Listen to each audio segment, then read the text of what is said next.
Hello नमस्कार साथियों। दोस्तों, आज की इस कहानी में एक पत्नी अपने प्रेमी से अपने ही पति की हत्या करा देती है।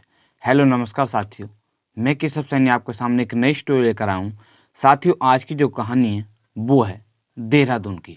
साथियों, आज की इस कहानी को शुरू करने से पहले मैं आपसे एक विनती करना चाहूँगा कि अगर आप हमारे यूट्यूब चैनल पर पहली बार आए हो तो चैनल को सब्सक्राइब करें, वीडियो को लाइक करें और शेयर करें।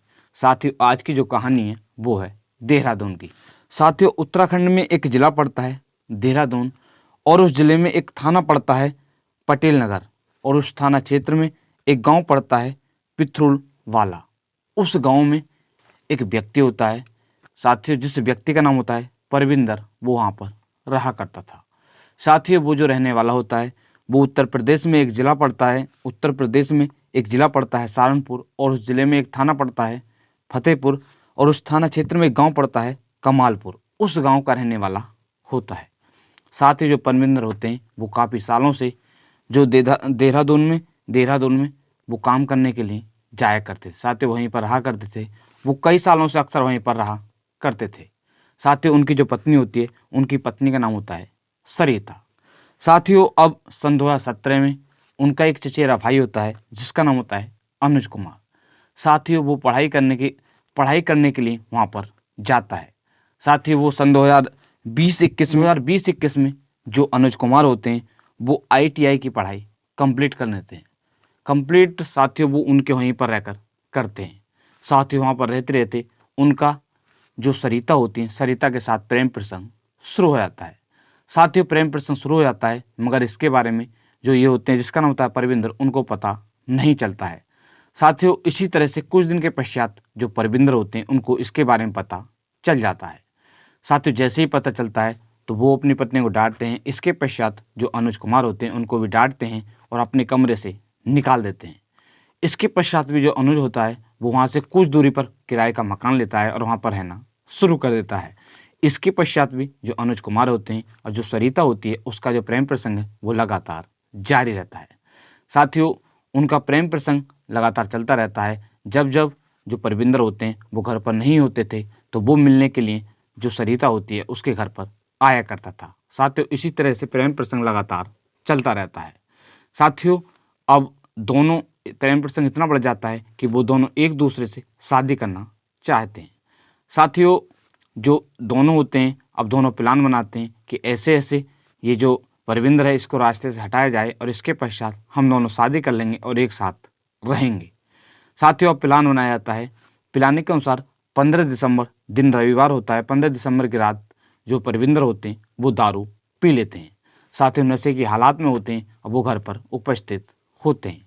साथ ही उनकी जो पत्नी होती है जिसका नाम होता है सरिता, वो अपने प्रेमी जिसका नाम होता है अनुज उसको फ़ोन करती है कि ऐसे ऐसे मेरी जो पत्नी है वो आज नशे में हैं। साथ ही उसका जो प्रेमी होता है वो लैलमैन होता है। वो उस समय ड्यूटी पर तैनात होता है। जैसे ही वो बताती है वो व्हाट्सएप के द्वारा चैट करती है। जैसे ही चैट उसको मिलती है, इसके पश्चात पढ़ने के पश्चात वो एक बाइक लेकर आता है और गांव में पहुंच जाता है। साथियों, जैसे ही वो सरिता के गांव में पहुंचता है तो उसे दिखाई देता है कि उनकी गली में जो बल्ब होते हैं या लाइट कह सकते हैं कि उजाला काफ़ी अच्छा होता है। साथियों, वो पहले जो वहाँ पर एक ट्रांसफार्मर होता है वो वहाँ से लाइट कट करता है। इसके पश्चात उस मोहल्ले की जो लाइट होती है वो चली जाती है, क्योंकि साथियों वो लैलमैन होता है। इस कारणवश वो लाइट कट कर देता है और उस मोहल्ले की जो लाइट होती है वो भग जाती है। इसके पश्चात वो अब जो सरिता का घर होता है वहाँ पर जाता है। साथियों, वहाँ पर पहुँच जाता है। जो सरिता के पति होते हैं उनके पास में जो बच्चे होते हैं वो भी सो रहे होते हैं। साथियों, वो पहुँच जाता है। इसके पश्चात उनकी जो पत्नी होती है जिसका नाम होता है सरिता, वो अपने बच्चों को वहाँ से ऊपर वाले रूम में सुबह आती है। साथियों, इसके पश्चात वो अपने पति को 3-4 बार पटक कर मारती है। साथियों, इसके पश्चात अब दोनों मिलकर जो जिसका नाम होता है परविंदर की एक चुन्नी से गला घोंटकर हत्या कर देते हैं।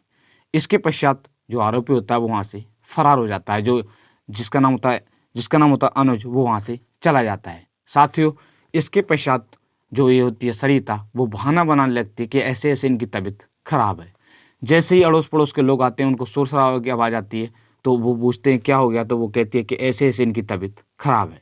साथियों, वो जब रोने लगती है तो अड़ोसी पड़ोसियों को तरस आ जाता है। वो उनको लेकर एक हॉस्पिटल होता है इंद्रेश, उस हॉस्पिटल में ले जाते हैं। ले जाने के पश्चात जब डॉक्टरों को दिखाया जाता है, जो डॉक्टर होते हैं वो इसको मृत घोषित कर देते हैं। साथियों इसके पश्चात अब जो लड़का होता है जिसका नाम होता है परविंद्र के जो पिताजी होते हैं या उसके परिवार वाले होते हैं उनको सूचना दी जाती है। साथियों जैसे ही सूचना मिलती है वो वहाँ पर पहुँच जाते हैं। पहुँचने के पश्चात वो देखते हैं तो उस जो परविंद्र होते हैं, परविंद्र के कान से खून निकल रहा होता है और उसके शरीर पर कुछ चोटों के निशान होते हैं।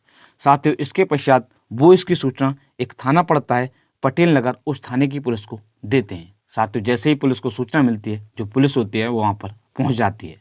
पहुँचने के पश्चात वो इसके बारे में बताते हैं कि ऐसे ऐसे इनकी किसी ने हत्या की है। साथ ही जो पुलिस होती है वहाँ पर जाकर देखती है तो जो जिसका नाम होता है परविंद्र के जो कान होते हैं उनसे खून निकल रहा होता है और साथ ही शरीर पर चोट के निशान होते हैं। पुलिस को भी शक होता है, जो पुलिस होती है वो पोस्टमार्टम के लिए भेज देती है। इसके पश्चात जो परविंद्र होते हैं उनका एक भाई होता है, वो कहता है कि ऐसे ऐसे मेरे भाई की किसी ने हत्या की है।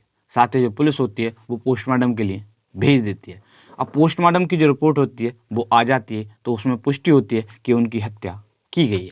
साथियों अब जो पुलिस होती है वो हर एंगल से अड़ोस पड़ोस के लोग होते हैं उनको हिरासत में लेती है और उनसे पूछताछ करती है और साथ ही जो परिवार के लोग होते हैं उनसे भी पूछताछ करती है।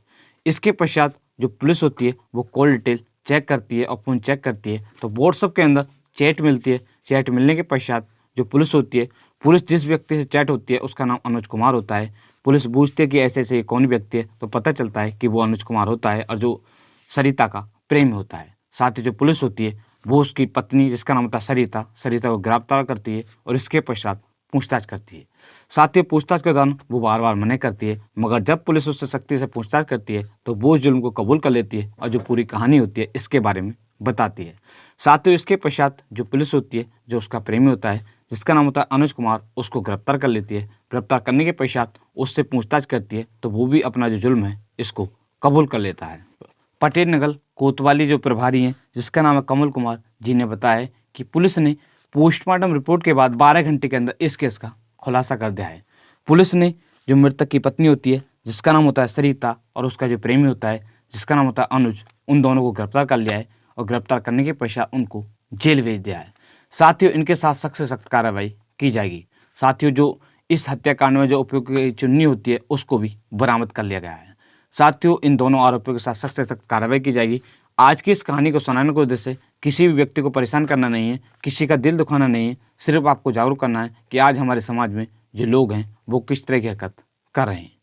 साथियों अगर आप हमारे यूट्यूब चैनल पर पहली बार आए हैं तो चैनल को अवश्य सब्सक्राइब करें, वीडियो को लाइक करें और शेयर करें। साथियों आज की जो कहानी है, मैंने इस कहानी को कुछ न्यूज़ के माध्यम से पढ़कर आपको सुनाया है, जिसका नाम है दैनिक जागरण और राज्य समीक्षा news, Amar Ujala news, ETV Bharat. इन सभी न्यूज़ के माध्यम से मैंने पढ़कर आपको जो ये स्टोरी है सुनाई थी। साथियों आप कहाँ से हमारी इस कहानी को सुन रहे हैं कमेंट बॉक्स में बताएं। साथियों मिलते हैं आपको नेक्स्ट कहानी के साथ। धन्यवाद।